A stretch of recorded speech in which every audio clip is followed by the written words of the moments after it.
Good afternoon. My name is Ed Liu, Vice President of OCA Greater Los Angeles, and I'd like to thank you for joining us today. In light of the increasing physical and verbal incidents targeting Asian Americans and Pacific Islanders, the purpose of today's program is to provide you, your family, your friends, and your colleagues with the practical and necessary resources and tools to combat hate incidents and care for those affected.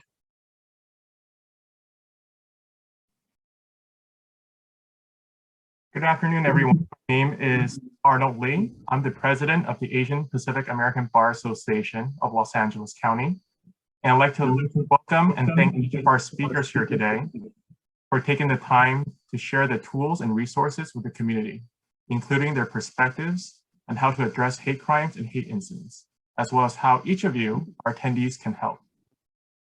We have the honor and privilege to have Representative Judy Chu deliver a remark, including the federal response to stop Asian hate. Congressmember Chu, who has been instrumental on the federal efforts on this issue, is also the chair of the Congressional Asian Pacific American Caucus. Hello, I'm Congressmember Judy Chu, and I'm so proud to be joining you all today for this important event. I especially want to thank the Asian Pacific American Bar Association of Los Angeles and your incredible president, Arnold Lee, as well as OCA Greater Los Angeles for organizing today's discussion on how we can help stop Asian hate. And it's especially meaningful to have this discussion with APABA because for years now, you have been leading the way in helping to increase AAPI representation in our judicial system. And now with increased focus on the need to prosecute hate crimes against Asian Americans, we are seeing one big reason why that matters so much. Last month, our nation was shocked and horrified by the murder of 8 people in Georgia, including 6 Asian women. In response, I organized a congressional delegation to Atlanta during this difficult time to meet with the victims' families as well as local AAPI community leaders. And we went there with a purpose, to follow the murderer's steps to show how deliberate he was in targeting 3 Asian-owned spas. Starting at the site of the first shooting, named Young's Asian Massage, we then drove 27 miles, as the shooter did, until we arrived at 2 more Asian spas that were next to each other, where he continued his murderous spree. Local sheriffs have tried to diminish these crimes by saying the shooter had a sex addiction or a bad day, but he had plenty of other places to go to in those 27 miles. Instead, he chose 3 places where there would be no doubt that Asian women would be killed, and there is no doubt in my mind that these shootings were a hate crime. And I've written a letter to the Department of Justice urging them to investigate it as such. But this was not an isolated incident. Since the start of the coronavirus pandemic, there have been over 3,800 reported anti-Asian hate crimes and incidents, which increased with Donald Trump's usage of the terms China virus, Wuhan virus, and Kung flu, fanning the flames of xenophobia. And it's only gotten worse, with attacks becoming almost daily tragedies. That is why we in the Congressional Asian Pacific American Caucus, or CAPAC, have been taking action for over a year with press conferences, statements, and legislation. And now we are getting help from an important partner, and that is President Biden. Within his first week in office, President Biden issued a presidential memorandum to address anti-Asian hate that instructs the Department of Justice to meet with the AAPI community in finding solutions in combating it. And just 2 weeks ago, the president invited me and other AAPI members to join him in the Oval Office to discuss additional actions that he's taking to address anti-Asian hate and to keep our communities safe. Having this meeting with the president in the Oval Office in the White House showed just how seriously he's taking this problem. And then another important step forward happened this week, and that was that the Senate voted on Senate Mazie Hirono's COVID-19 Hate Crimes Act. This bill would create a new position at the Department of Justice to help improve hate crime reporting, and also includes the text of my bill, the No Hate Act, which will provide resources to law enforcement to improve hate crimes reporting, tracking, and enforcement. It is gratifying that not only did this bill pass, but it passed by a vote of 94-1. That's an almost unheard of show of bipartisan support these days, and it shows that AAPIs are not alone in the fight to stop Asian hate. I know that once they are signed into law, these laws will help us better respond to the problem of anti-Asian hate crimes. But we also need more judges, prosecutors, and attorneys who understand the situation of our communities and can help fight for us. And that is why I'm so grateful to have a partner like APABA. So thank you again for today's conversation and for all that you are doing.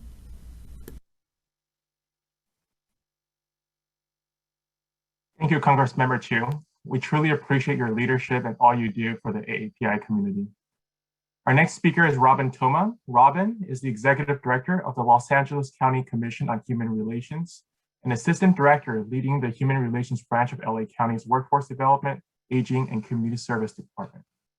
He also serves as President of the International Association of Official Human Rights Agencies, the only national network of state and local governmental human and civil rights agencies in the United States. He's also a Senior Fellow of UCLA's Luskin School of Public Affairs and is an appointee to the U.S. Civil Rights Commission's California Advisory Committee. A proud alumnus of Harvard's Kennedy School of Government's Executive Session on Human Rights Commission and Criminal Justice, as well as the Kellogg National Leadership Program. Robin was honored to serve as an advisor and member of the 2010 Obama administration's delegation to the UN Human Rights Council in Geneva, and invited to serve on the official US government's delegation to the UN World Conference Against Racism held in South Africa in 2001. He holds a BA with highest honors in sociology and economics from UC Santa Cruz, and a JD and MA in urban planning from UCLA. Prior to working in LA County government, Robin was an ACLU staff attorney in LA for almost 7 years and has litigated a wide range of human rights and civil liberty cases. Robin? Thank you, Arnold, for that introduction. I appreciate it. I want to just say that I'm so happy to be part of this event today. I think of all the folks in LA County who can really help us in responding to the hate, and in a way that's going to be transformative, it's a lot of you, lawyers, because you have a lot of power and skills to help the community. And we really are in a time of tremendous reckoning. Of course, it's not the first time we've lived in a moment of history when we're facing so much hate and discrimination and violence, and that we at the same time in the middle of a pandemic. But at the same time, we know that this is the moment that we have to really stand up. We have to take the kind of action that is unprecedented. So let me, if I can, share with you a little bit about what we're doing in LA County to try to address what we think is something that we can do something about in a powerful way. So if we can start the slide presentation, and I don't know, Arnold, if I should share it on my side or? Yes, if you don't mind, Robin, share it on your screen. Okay. That's convenient. Got it. Thank you. All right, so should be popping up any moment. So what I'll start speaking as this is lining up. Let's see. So I wanted to just give you a little background. So we have been seeing growth in hate in LA County for several years now. And as you can see, we established an initiative to really try to address it in a way that has been unprecedented, because up until now, we have had our network against hate crime. We have been doing hate work, training of law enforcement around hate crimes.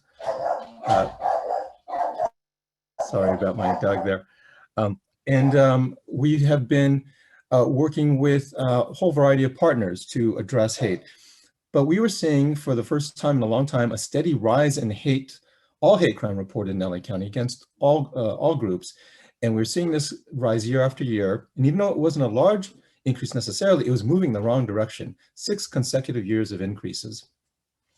So seeing that, and of course we're in a time when we felt the political leadership in this country was also fueling a lot of the hate and prejudice that we were seeing locally, we set up a anti-hate initiative, and that became LA versus Hate.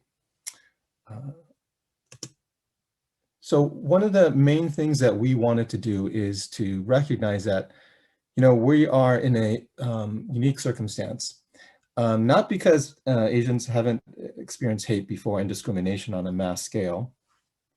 We obviously are cognizant of the fact that we've had the Chinese massacre that happened here in Los Angeles 150 years ago, that people may not realize it was actually 10% of the Chinese population that was killed in that one act. We, of course, saw the Chinese Exclusion Act here in this country. We saw a number of state laws that were passed targeting Asians. The internment of Japanese Americans, which my family, my mother and her, my uncles and aunts, my grandparents were all had their lives changed tremendously by that act of mass discrimination and imprisonment. Also, Japanese Latin Americans were actually taken from Latin America, people who weren't even in this country, and brought and used as prisoner exchange by the United States with Japan, and they went through a similar experience, and I had the opportunity to advocate on their behalf. But we also know that, in 1982, Vincent Chin was killed, and Chinese American, because of anti-Japanese sentiment.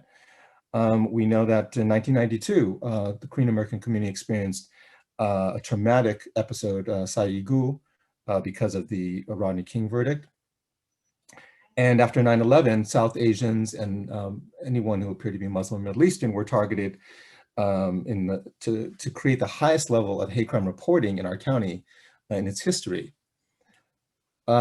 We are, happily not at that point, but we already started to see the rise in anti-Asian hate even before the pandemic hit. And I think that's an important thing to note, because it helps us to understand that this is not something that's going to go away necessarily with the pandemic.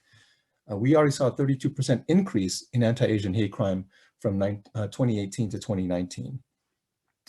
And that's the case because we at the LA County Commission on Human Relations, which is part of LA County government and part of the Workforce Development, Aging and Community Services Department, one of our major projects is to annually share the hate crime that's being reported to law enforcement in the county. And through that, we collect the data from over 45 police departments, LAPD, LA Sheriff's Department included, as well as the police departments from all the universities and colleges and school districts. So through that, we really have over the years seen what the nature of hate crime is in LA County. And even though Asians haven't been the largest targeted group, African Americans are always the largest targeted group racially and disproportionately to their size in the population. Latinos also make up one of the largest targeted groups.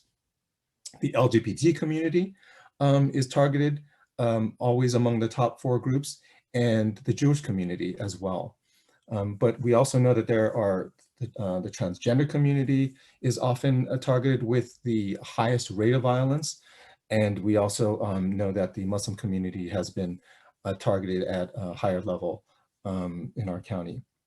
So with all of that background, I think it's important to recognize that what we're seeing now is obviously something unusual in terms of not being typical of the past years, but we are seeing an increase in a way that we recognize requires extraordinary action.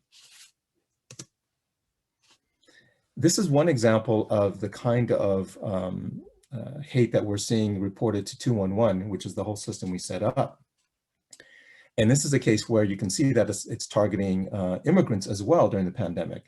And in this case, a woman who was simply waiting in line to get emergency food was attacked by a white man and woman who cursed her, telling her to go back to her country, and criticizing immigrants, expecting everything for free, according to this person. And when she tried to record it, he then physically attacked her, punching her in the face and chest and knocking the cell phone out of her hand, and saying that he was going to kill her, and using harsh language that was also anti-female as well. And so this is kind of just one example. I know you know the many examples you've seen already on social media of anti-Asian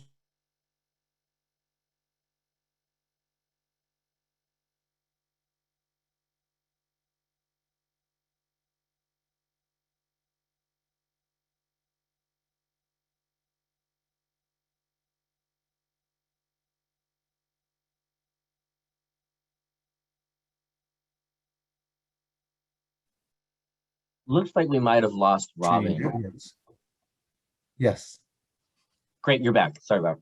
Okay. We lost you for a second there, Robin. Oh, okay.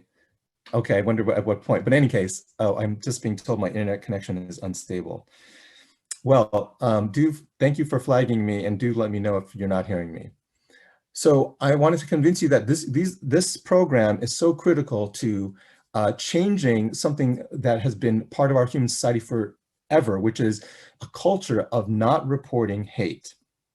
And I can prove it just by simply asking all of you if you or someone you know has experienced hate, and I will bet you that the vast majority of you have never reported it. Yes, if it was a hate crime, you may have put it on social media, but did you report it to any kind of system or agency that did anything about it?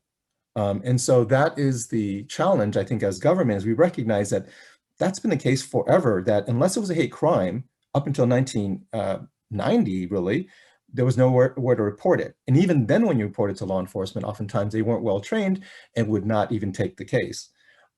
Now we know that we need to go beyond hate crimes because they're really underreported, but we recognize that there are all sorts of anti-Asian and racially motivated acts of hate, which may not be crimes, but yet are no less damaging to our sense of belonging, our freedom to do what we need to do to not only survive, but to thrive, to be able to go to the market without feeling like we're going to be criticized or yelled at, to go home. People can, get the healthcare and the emergency food and housing they need. All of those things come into play when you feel like you are not wanted in your own community. And that's what people have been experiencing for so long. I myself have experienced it, my family, and I will tell you that, at that time, there was nothing to do about it. We just sort of accepted it and said, wow, incredible, but what are you going to do? And I know that many communities are not taking that anymore. They're standing up and organizing and protesting, and that's amazing and beautiful. And of course, that's been the part of our history as a community and as communities. We have stepped up and resisted and protested when things have happened to us. But I think that what's critical is that there be a place for those reports to go, and that we can do something about them in a systemic way and look at the roots of where they're coming from and address that. So that's what LA versus Hate is about. It's first about simply uniting all of us, because I know that those who oppose hate are far greater than the number that propagate hate. Number two, we need to create an easy system for people to report it, make it as easy as possible. So 24/7, 7 days a week, in any language, confidentially, you can call 211 and report hate, or go to the website. You can also go to www.stopaapihate.org, which is another partner of ours that really helps to really make sure we're capturing all the hate that's going on out there. And then the third thing is we have to build our community capacity to respond to what we're learning about. And so that's what we've already created, but we know that it needs to grow and become stronger and expand, because there's just, unfortunately, so many incidents happening out there. One of the ways that we're just simply getting the word out in this vast market is to utilize a diversity of messages that people can customize to their city, their racial ethnic community, their sports team, but to do it in a way that really sends a unified message that we are not accepting the normalization of hate, that this is a turning point in our community, that we're going to make sure that any act of hate gets addressed. So this is an example of over 400 unique pieces that you can find on laversushate.org. And we're hoping people download it and share it through social media. And we're also making sure that people can do it for the diversity of communities that they represent. So we've also created a number of GIFs in Asian languages representing Asian communities like Chinatown, like Thai Town. And we have actually put out posters as well that can be available and help to promote it. And this is actually, I don't know if you can see this, but you may have seen this poster around different demonstrations, and that's one of the ones we put out there to help unite our community in LA County against hate. We've also had partnerships with artists and put it into places like the Grove and Americana and Brand, as well as on the right, you'll see an elementary school where we have a public elementary school, we put the sign as well, LA versus hate. And this is what we're trying to put in all sorts of communities around the county, because we just know that there are so many different communities that are unique and don't always interact with one another.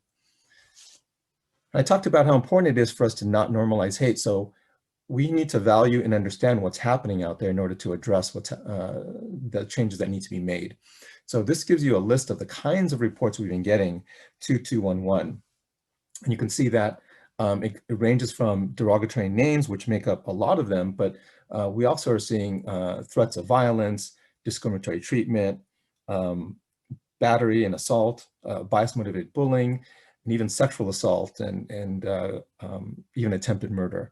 So there's a wide diversity, and just tells you we're picking up hate crime that otherwise would not get reported in many cases to law enforcement, as well as acts of hate that may not be crimes, but are no less damaging and painful to our communities and to individuals.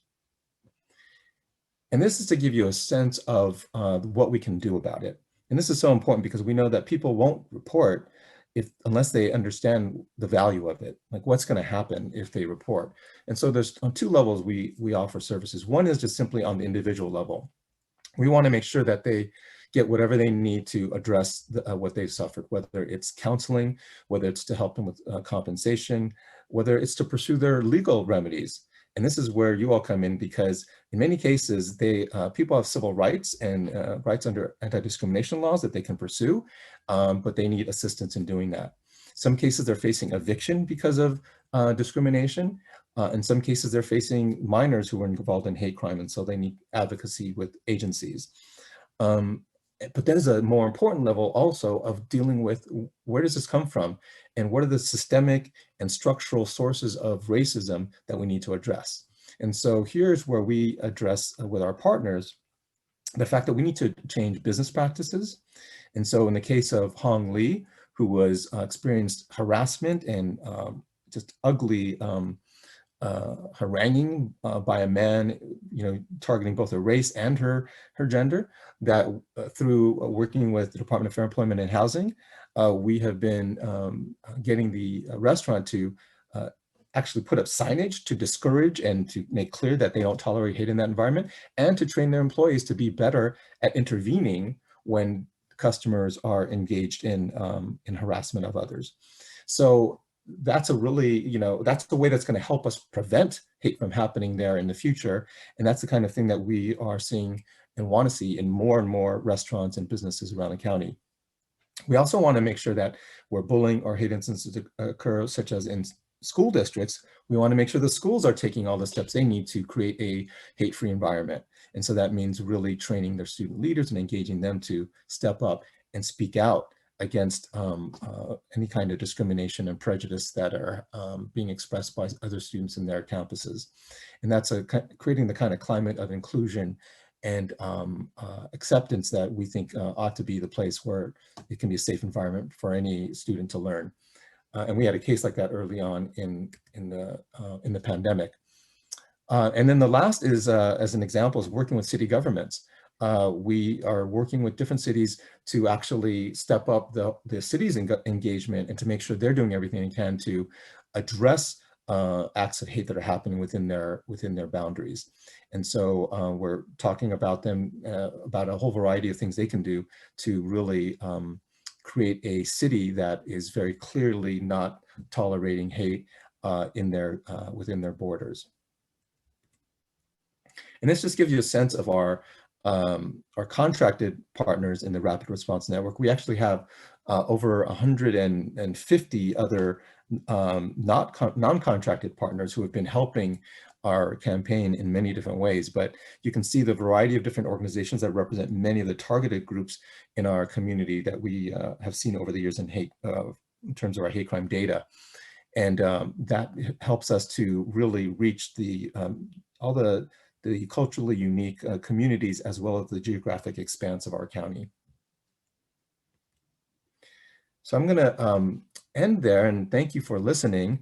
But I just want to wrap it up by saying that, our goal is to create the kind of community that we all feel a sense of belonging, that we all believe that we have a equal opportunity to live peacefully and to really reach our full potential. And that's something that we all share seriously as communities, and we need to support one another in that work. And I've been so inspired in seeing so many different folks just spontaneously speaking out against the anti-Asian hate, including folks of different races. In Diamond Bar, it was an African-American woman who organized the protests against the anti-Asian hate, even though she herself has experienced and her child's experienced hate and discrimination where they live. So many allies, and we've been allies as Asian Americans for many other communities who've been targeted for hate and discrimination.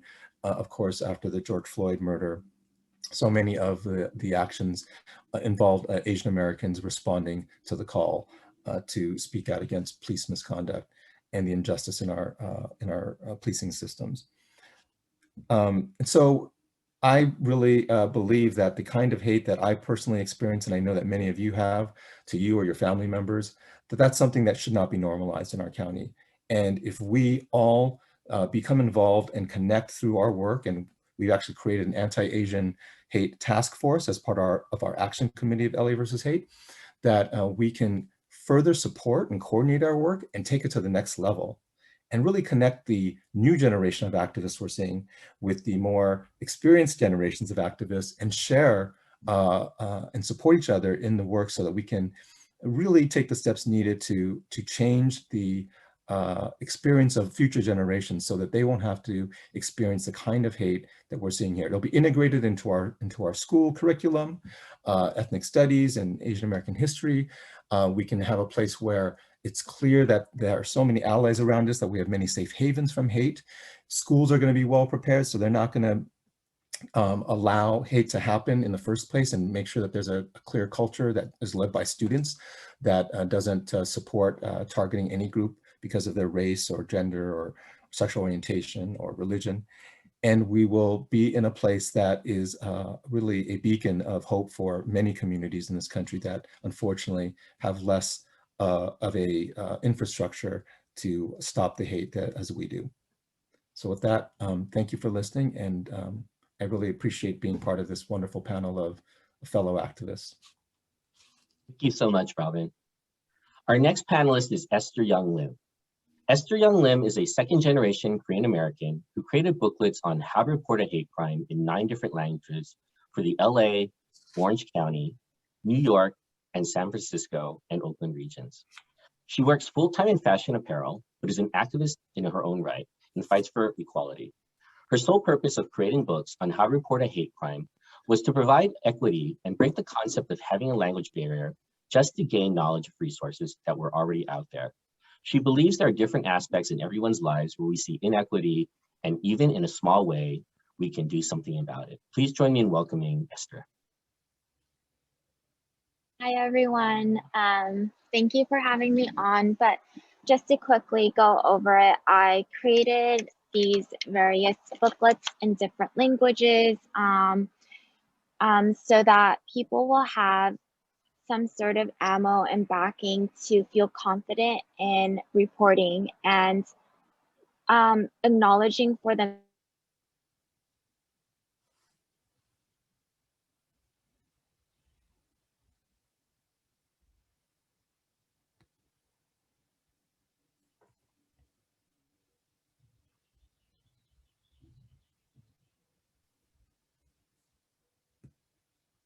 Okay, it looks like we might have lost Esther just for a minute. We'll see if she can come back on.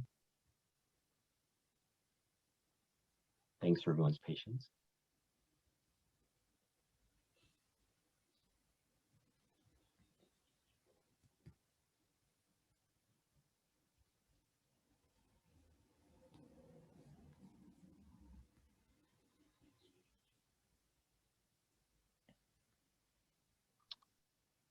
It looks like Esther's dropped off. Arnold, do you want to go to our next speaker and we can have Esther go after Christina? Sure, that's fine, thank you. Our next speaker is Christina Yang. Christina is the General Counsel and Pro Bono Director of Asian American Advancing Justice. As General Counsel, Christina provides in-house legal support and advise to the management team and senior leadership regarding the general business operations, compliance, risk management at Advancing Justice. She also works across the organization to identify, assess, and reduce legal and business risks. Finally, she advises council on organizational leadership concerning contracts and MOUs as needed. As pro bono director, Christina cultivates and leads volunteer involvement programs to support Advancing Justice's work, including developing opportunities for pro bono attorneys to expand the reach of the organization's work. She also focused on strengthening relationships between Advancing Justice LA and key pro bono stakeholders like private attorneys, law firms, corporations, bar association, law schools. Finally, she's also responsible for the day-to-day oversight of both legal and non-legal volunteer operations. She's the immediate past president of APABA, and she is also a member of the pro bono coordinating committee for the State Bar Commission on Access to Justice, as well as the Los Angeles County Bar Association's Access to Justice Committee. She's a graduate of UC Berkeley School of Law and received her undergraduate summa cum laude from the University of Pennsylvania. Christina? Thank you, Arnold. Thank you to APABA for inviting me to speak to everybody today. I'm really pleased to be among so many esteemed panelists and to learn more about the resources that are available out there in the community and all the great work that's being done. And I know we're a bit behind schedule, so I'm going to try to power through, and then I can hand it back to Esther, who I think has reconnected. I'm just going to share my screen here for a moment.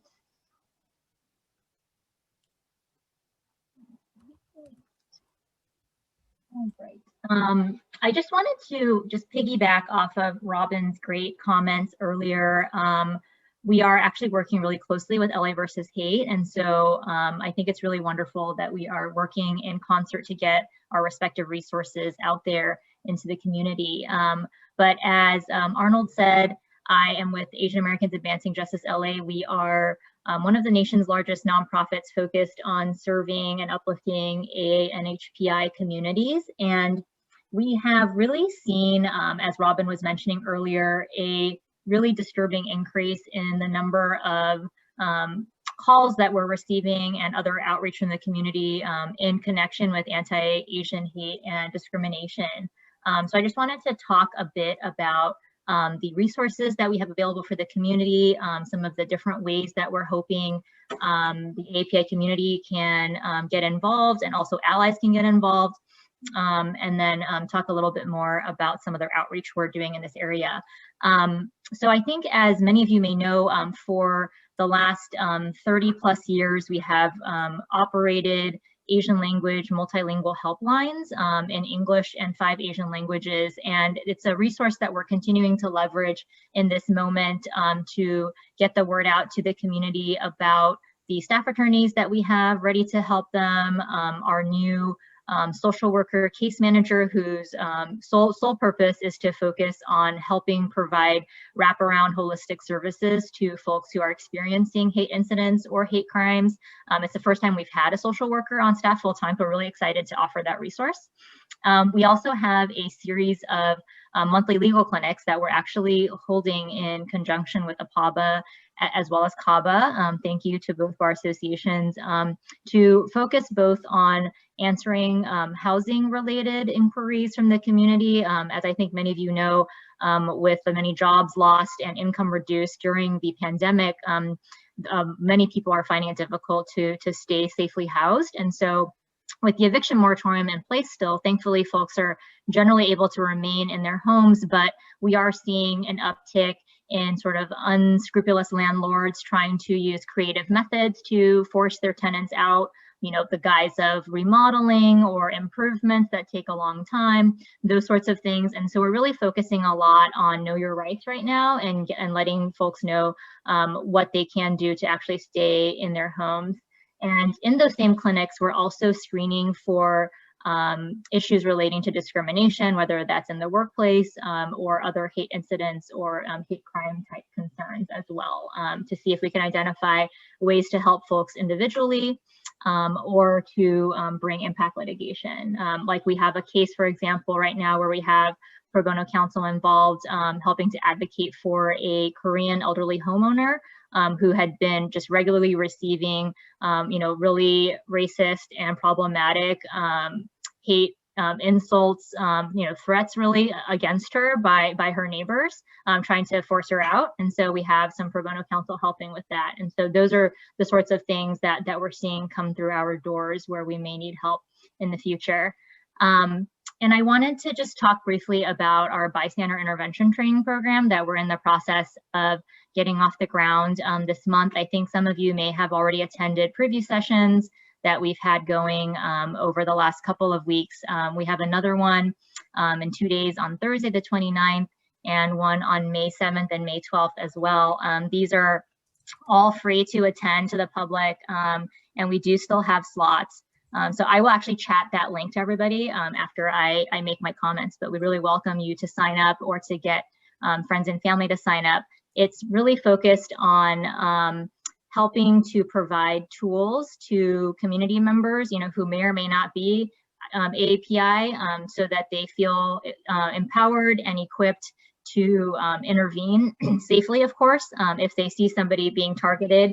It could be, something as small as a microaggression or someone who looks uncomfortable, or it could be something, that is more directly threatening.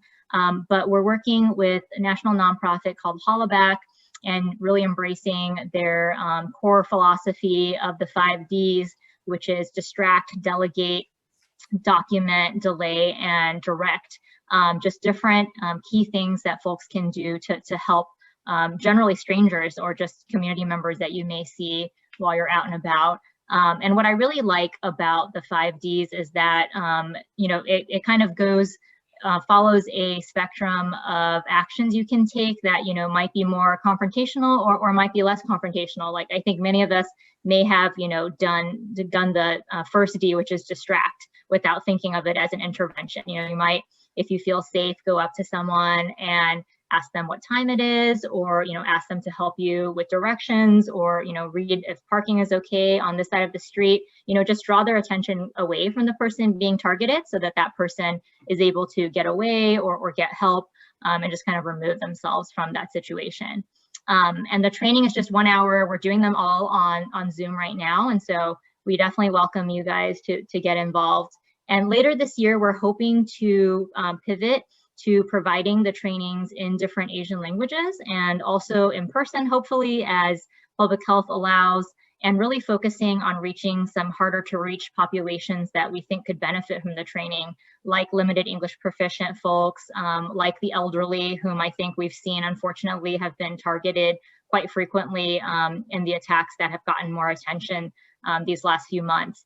And also youth in schools. I think as schools are reopening, we have been hearing from, parents and others whose kids are worried about going back to school in the current climate, if they are Asian, and not sure what the school may do to help. And so wanting to get kids comfortable with a version of these tools as well, so that they can get support from their peers. And I just wanted to touch briefly as well on our work with local law enforcement. As Robin was mentioning earlier, certainly at Advancing Justice, we're very cognizant of, the systemic racism that's inherent in our criminal justice system, as well as the impact of the system on, brown and Black communities that we do stand in solidarity with. And also, to be, just frank with everybody, it's not necessarily true that everybody in the Asian community, feels more safe around more police. And so I think organizationally, our stance is that, while enhanced prosecution doesn't necessarily make sense, and more police may not be the way forward, we generally want to think more about community-based approaches that can keep our communities safe. I think especially because, a really high percentage of these incidents, we think maybe 90 or 95% don't actually rise to the level of a prosecutable crime. And so the reality is that law enforcement can't really do much in those cases. And so we're looking more at, neighbors providing safety to each other, restorative justice, kind of getting to the root of what's causing these hate incidents to rise in the last many months. And of course, bystander intervention, like I was talking about earlier. But at the same time, we recognize that some folks, you know, especially in that moment, you know, they may want to call the police. And so we certainly respect whatever the person who is the victim or the survivor actually wants to do. You know, if they want help contacting law enforcement, then certainly we would support them in doing that. And because of that reality, we have been in dialogue with law enforcement about just how to get police better trained to recognize and investigate hate crimes, and just get them more aware of the resources that we and other nonprofits offer that are in language, that are culturally competent, so that if a community member is reporting something that, you know, isn't something that law enforcement is going to take further to the next step to prosecute, law enforcement can still point them towards organizations like ours, or, you know, LA versus Hate, others that can get them connected with the right resources, because regardless of whether it's something that's an actual crime, it can still be very traumatic. And, you know, we can easily see situations where community members still need support for quite some time following the actual incident. And what we really don't want is to continue to hear from community members who are essentially sort of falling through the cracks because, you know, maybe there's a language barrier, or, you know, just, you know, confusion on both sides in terms of where to point somebody who, you know, really doesn't necessarily need further intervention from the police. And so because of this identified need, we along with AFCON and others, we've been putting together working with LAPD on putting together a small laminated card, both in English and other Asian languages, that will provide information on these sorts of resources, so that officers who are out, you know, actually have a card with them that, you know, has phone numbers for our Asian language hotlines. They have the Stop AAPI Hate tracker website ready, and other, you know, social services, mental health support, targeting those specific Asian communities, so that they have that at the ready and can easily refer to it if they need to, if they're approached by somebody who comes to them for help. And I've been in dialogue with Arnold about providing those resources to APABA to send to you all once we have the resource cards finalized, which is hopefully later this week, and also to post that on the APABA website as well, so it's accessible going forward to members of the community. And I will just leave it there. I feel like I could go on, but I know we're also running behind. So I'm going to pass it off, perhaps back to Esther. Thanks, Christina. Unfortunately, Esther actually had to leave for 1 o'clock meeting, but she definitely sends her best regards. And we thank Rick Ng for posting the link to the site where you can see her booklet. So we encourage you all to look at that too. But thanks so much, Christina. Our next speaker will be Emmy Vergel de Dios. Emmy is a community organizer from West Covina. She is a member of the group called Change West Covina. The group has multiple focuses, from increasing awareness about politics, running mutual aid drives, and offering support services to neighbors. Change West Covina started after the murder of George Floyd, and so at the heart of the organization is an understanding of the inherent racism in our current criminal justice system, and the need to fund alternative support services for their community. Emmy graduated from UC Berkeley in 2019 with a political science degree and a minor in public policy. She currently works as a paralegal at the Inner City Law Center when she isn't community organizing for Change West Covina. Please join me in welcoming Emmy.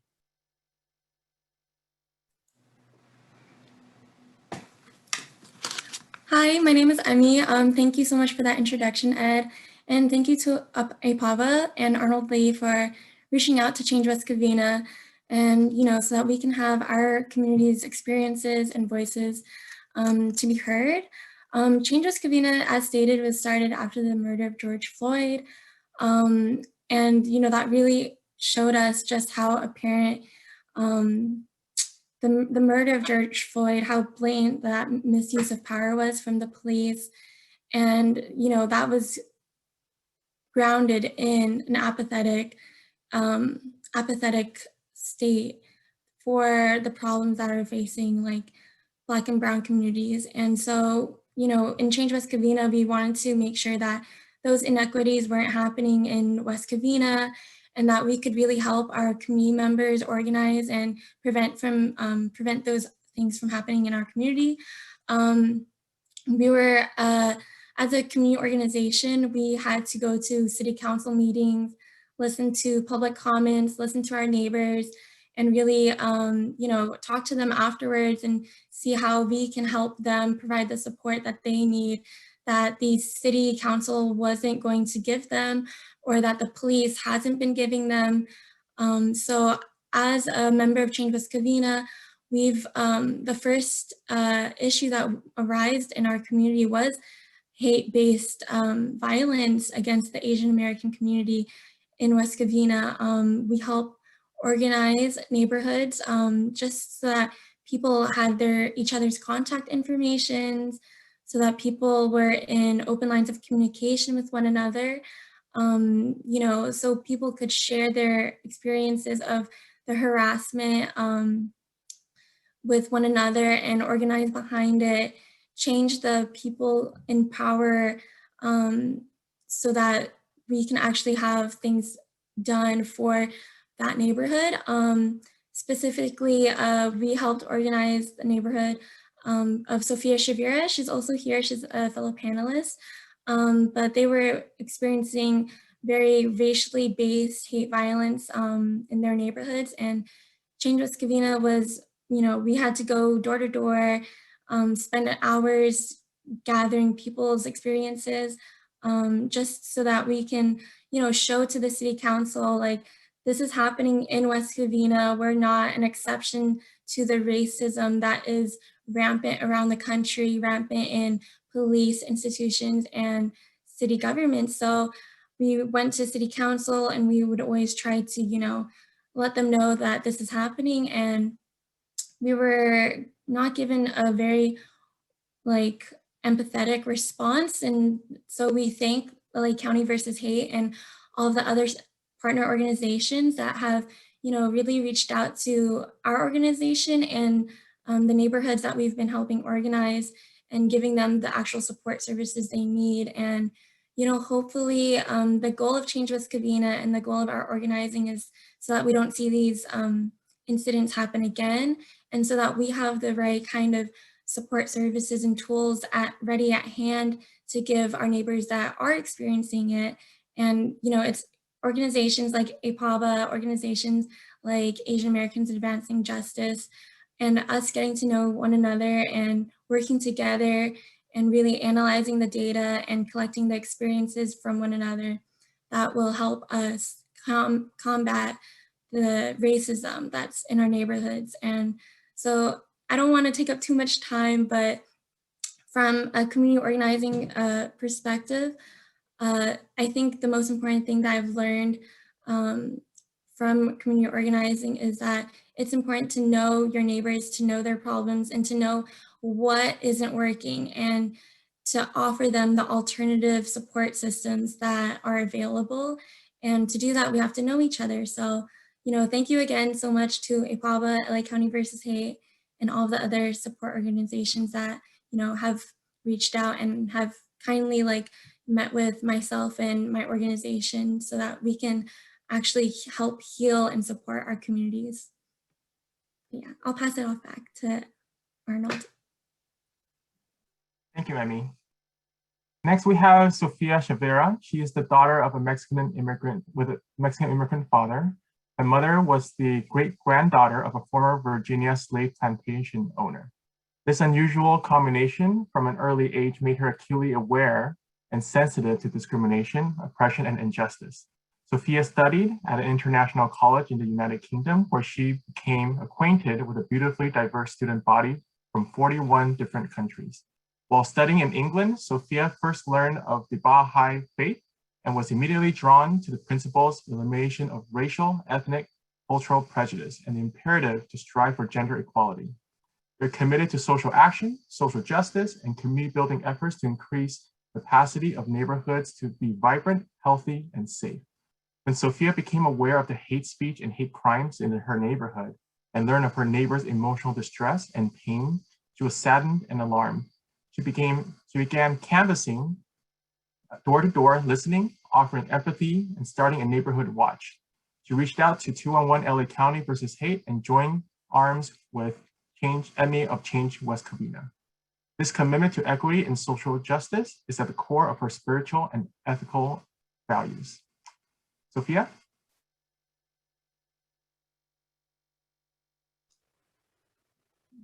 Can you hear me? Yes. Thank you, Arnold. And thank you, Emmy, too, for everything that you've done. Thank you for allowing me the opportunity to share our story. We belong to a condominium association called Montera Point South Hills Neighbors. And what's unusual about our situation is that we know who the perpetrators are. It's one family who has wielded power and influence in the city of West Covina for over 25 years.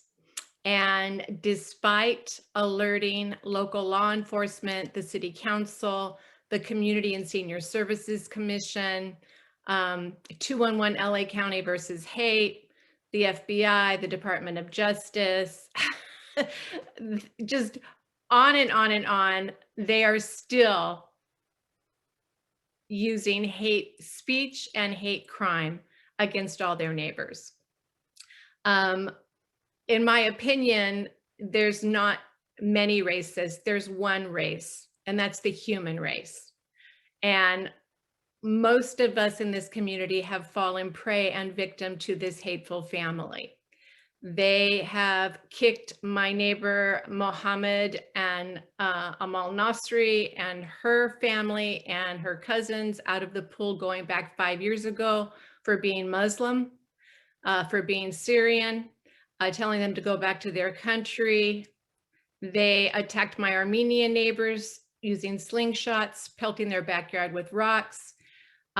They attacked many Chinese, Pacific Islander neighbors, throwing rocks at them, banging on their doors with baseball bats, telling them that they were going to kill them. One neighbor, Teresa Tung, they told her that they were going to burn her house down and kill her in her house.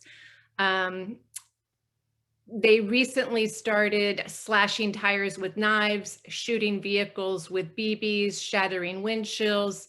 2 neighbors within 2 weeks of each other had nails puncturing their car tires. We've had over 100 calls to police.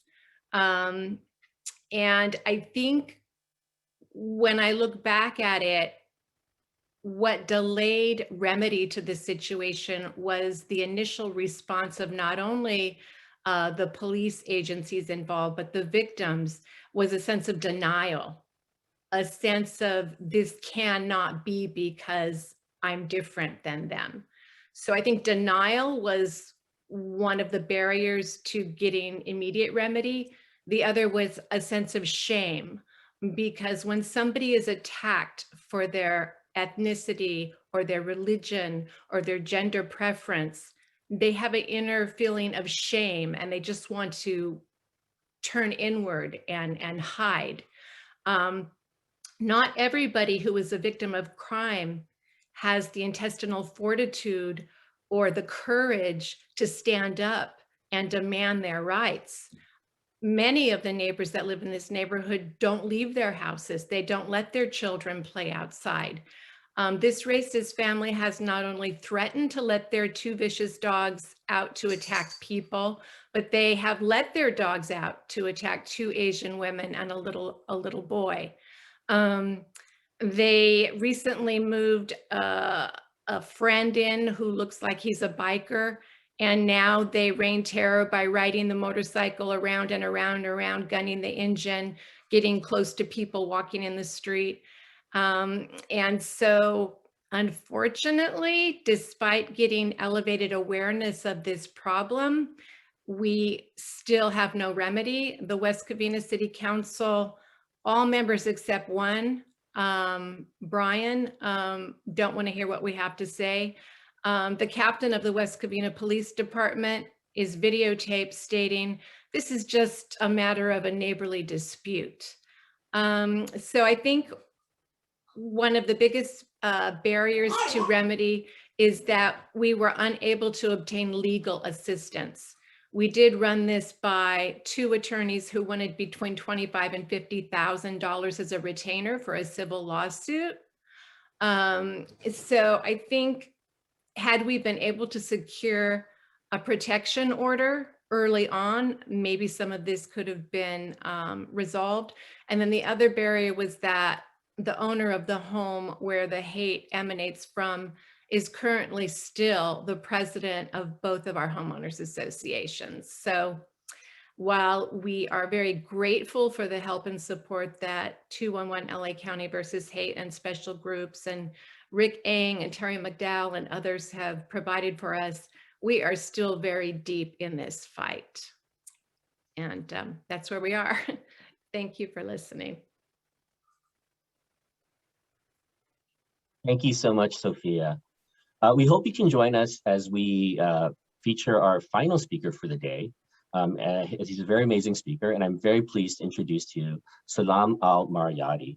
Salam is a nationally recognized for his commitment to improving the public understanding of Islam and policies impacting American Muslims. He is president and co-founder of the Muslim Public Affairs Council. He oversees MPAC's groundbreaking civic engagement, public policy, and advocacy work. He's an expert on Islam in the West, Muslim reform movements, human rights, democracy, national security, and Middle East politics. He's spoken at the White House and on Capitol Hill and has represented the US at international human rights and religious freedom conferences. Salam is an adjunct faculty member at Bayan Claremont, a board member of the Muslim Reform Institute, an advisor to several political, civic, and academic institutions seeking to understand the role of Islam and Muslims in America and throughout the world. Deeply involved in interfaith activities, Salam was co-chair of Interfaith Coalition to Heal Los Angeles, which formed in the wake of the 1992 LA uprisings. Please join me in welcoming Salam. Thank you. Thank you very much, Ed and Arnold, for inviting me. I'm very privileged and honored to be among great Americans, among great humanitarians, among great human beings in this forum. I can't thank God enough and thank all of you enough for what you've done for the Muslim community. Robin Toma, in particular, I just wanted to congratulate his great work all these years. He was one of the first people who came out and said that we must defend Muslims right after 9/11 so that there would not be another internment camp. And we have prevented another nightmare for our country, the United States of America, by great leadership from groups like yours, Asian Americans for Advancing Justice, leadership of Robin Toma, Ed Lieu, and Arnold Lee, and all of you. So I thank you. It's a historic day for us also, as a side note, because tomorrow will be the confirmation hearing of the first Muslim judge to be confirmed on the federal bench, if he is confirmed. And he's also the first Asian American from that district of New Jersey and New York to be appointed for the federal bench by the Senate, confirmed, that is, by the Senate. So in many ways, we are one community. And our community then should celebrate that step forward tomorrow that we will take, but also take a pause in reflecting that it's taken so long to get there.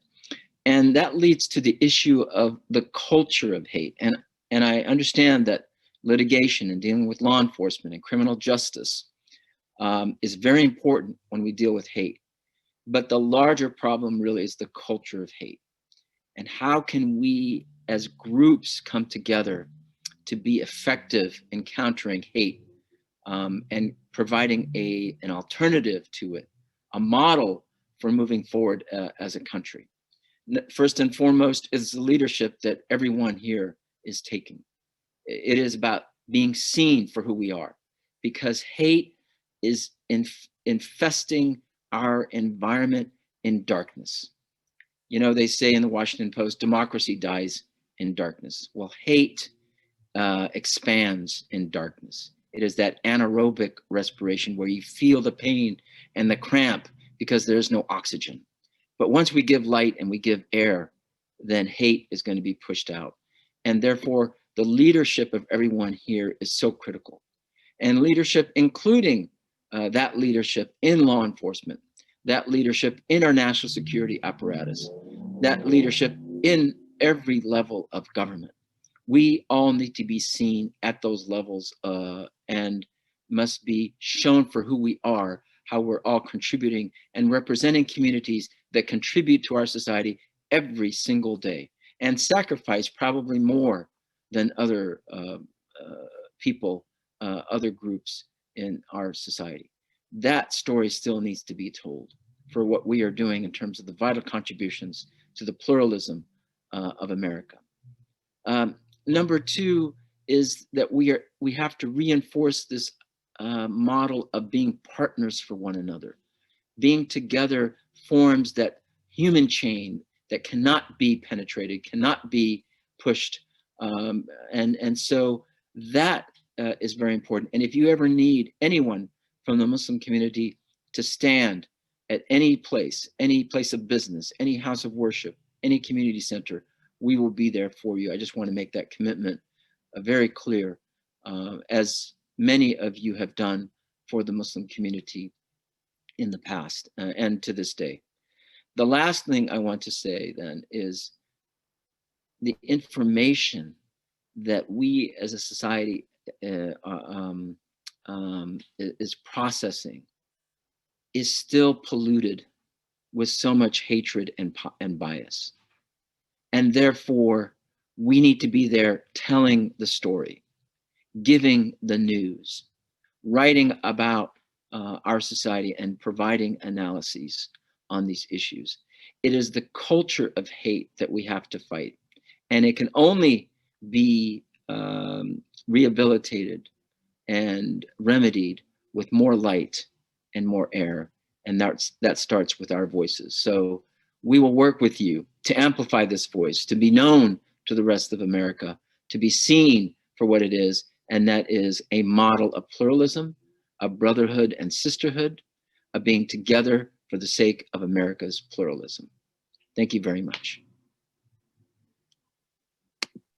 Thank you, Salam. I noticed that there are a couple questions still unanswered, so if I can take a couple of minutes.